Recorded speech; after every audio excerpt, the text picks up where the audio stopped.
Hi, I'm Liz Merrill, and this is Carolyn McNamara, and she has a story to tell us today, and I'm hoping you'll enjoy it as much as I know I'm going to. So, Carolyn, Plumbline is celebrating its 30th year. Can you believe that? I cannot. It's amazing, isn't it? I cannot. You've been with us through most of the journey. Yes. Tell me about, tell me about how you came to Plumbline. Yeah, I'd love to. It actually happened at our church that we were attending, that Terry Ewing and Shawn and their family moved to our church. Mm-hmm. And that's how I actually got acquainted with him. At the time, my husband was, we had a very large, youngish married class of Right. couples. Mm-hmm. And Shawn and Terry came to that class, and that's how we got acquainted. And it was at a time when he had just left pastoring Right. at a Methodist church, but had the vision for Plumbline. And so just as we became acquainted and through the fellowship of that group, we began to pray and support the vision for this ministry. And so we became good friends and fast friends. And over the course of time, at the same time, Rob and I at that time my husband, Mm-hmm. Rob and I were doing student work. We were working Yes, with college that's right. students at TU. Mm-hmm. And so as we had, and then Plumbline started in a one office, Right. with Terry, and we actually had occasion to send, refer some students to Terry for counseling. Awesome. And so became very acquainted with, matter of fact, I will just tell this, that one gal that we had sent there, she came back and reported to me about about Walk in the Woods. Oh, that's one of our tools that we use here at Plumbline. And so that was my first. That was your hook. That Kinda grabbed you and said, "I want to know more." So and her experience of that, and but I think, oh my goodness, I just with student work, I had always had an interest in counseling. Mm-hmm. And I loved working alongside my husband with students, and my favorite thing was one-on-one conversations. I wanted to be a counselor. I took a different route in college when I learned, if I wanted to major in psychology, I was going to have to go to more school. Right. And I thought I just didn't have the confidence for it. Kind of intimidating, isn't it? Yeah, so I chose social work, still something that would be a caring profession and learning. I didn't have a lot of vision for myself just because of that lack of confidence. And but in college, I had a wonderful experience with the student ministry we ended up working with, and that the director of that was a woman. She became the closest thing I had to a counselor, and I thought, this is what I would love. I would love to be for someone like me. Right.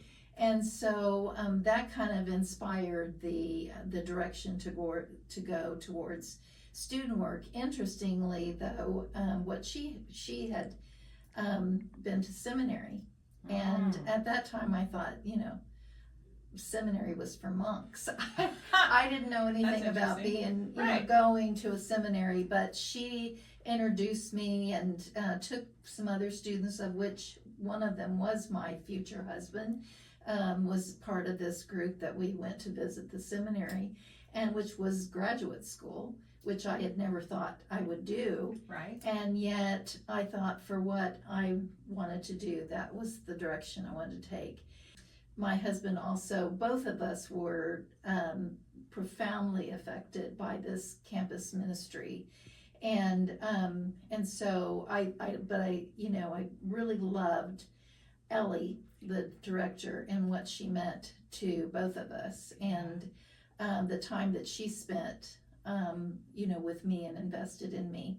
So my husband and I eventually married. I did go to seminary before we got married, and you're not a monk. Huh? And you're not a monk. And I'm not a monk. I'm not a monk. So anyway, went to seminary and started in that. That was Rob's direction too, that he was going to go. We got married. Our vision was to do the student work through this campus ministry, which we eventually did get to do, and for about 19 years. So fast forward back to Plumbline and the intersection of here we are doing student work, but both of us were feeling like there was change coming. Transition time. Yes, transition. And I knew that if I, what I wanted to do after student work was to pursue counseling. I didn't know how. But I thought, it's just, that's what I always wanted to do. And so I actually went to Terry and said, Rob, we are getting ready he had been invited to join the staff of the church we were attending. Mm-hmm. And so it was going to free me up to pursue the next thing. And so I asked Terry, how do you think should I go back to school? What should I do? And he said, well, what do you see yourself doing? And I said, I'd like to do what you're doing. Yeah. And he said, I'd like you to join me. And there you go. And it, again, it was a long process, but I was able to, with Marion, Blevins Fuller, Terry introduced me to Marion. Okay. And said, she's a part of a training program that you might be interested in. And said, since you've done the seminary component, that would be very beneficial. He said, why don't you talk to her about this training program? She was a year ahead of me. So that was about 1999-ish, 98, 99-ish? It would have been, yeah, it would have been. And I do remember when Plumbline started, I remember attending what was maybe the first board meeting.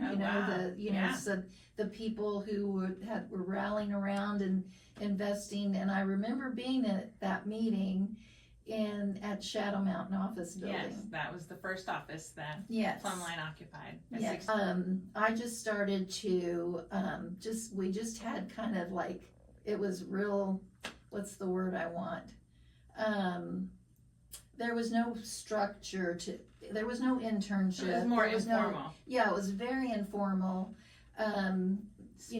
Speaking of the internship, you were very instrumental in getting the internship program off the ground. Yes, and it was inspired, really from that there not being, but Terry was very much like, you want to be a part of this? You want to do this? Come on and join us. And he was, always happy, and that's the thing. It's like, he's so generous. He is. He is so generous with his knowledge and his tools and with this.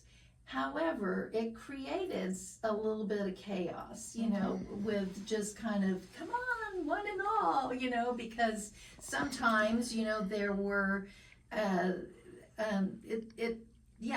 it was you brought structure to that. A little bit hectic. I know when I came along, you were the kind of the structure gal that helped with SoulCare and helped with the internship and provided the structure that helped give us. Well, I appreciate that.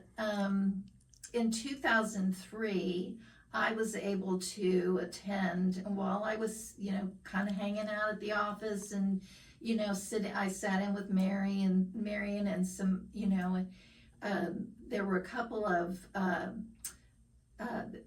licensed counselors Yes. that volunteered their time in the evenings, and one in particular I sat in with just to learn, and my favorite was getting to sit in with Terry, of course. Right. And but in 2003 I was able to go to a week-long intensive in spiritual direction with Dr. Larry Crabb. But Yeah. it really influenced the trajectory of the type of counseling that I would do, and that really fit in with what Terry was Plumbline, doing right. with Plumbline principles. Yeah.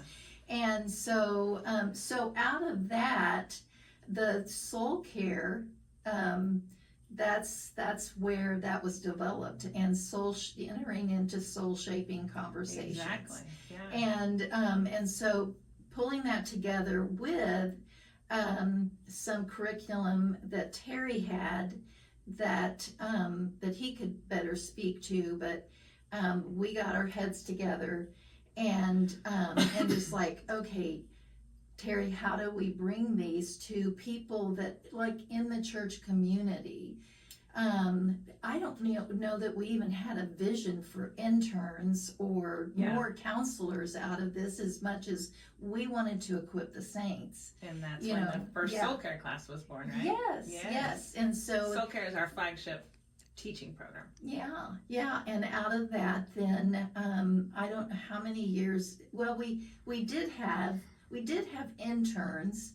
There were, Sue Merrill, and myself, and then a couple of other people who would meet with Terry on Mondays. Mm-hmm. We just meet with him and we'd go over these things. Well, out of that was birthed then the SoulCare training to let's offer this to more people. That's and we said we just need 12 people.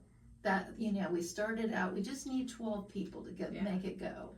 And that, it's grown and doubled in size. Yeah, And it's almost 40 people on average now, which is wonderful.